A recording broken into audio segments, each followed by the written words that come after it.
Özü yerən artır ilə ilerləyir. Hədəf Pəri qalası. Əsasdan sağa 1-5. 1-5. Ayakları çarpaz.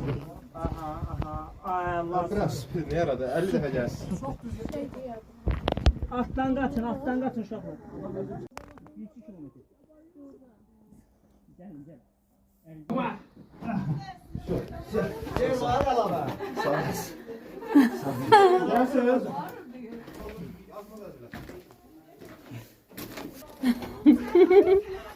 Hoş geldiniz.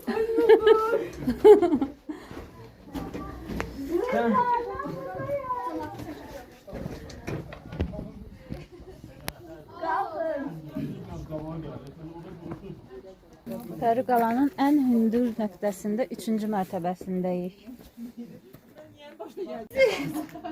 Ay şaş yedin anne. Buradan da ne? Aa, gitti. Gitti. Sen al. Yok buradan neden? Bura bak canım. İndi.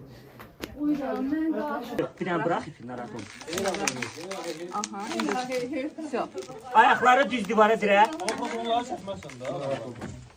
Uşaklar. Çok bırakabilirsin.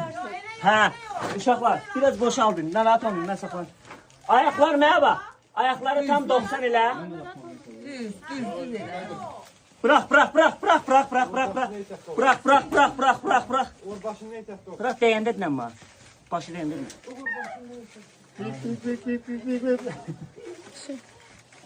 Çattı. Все, Biraz daha. Все.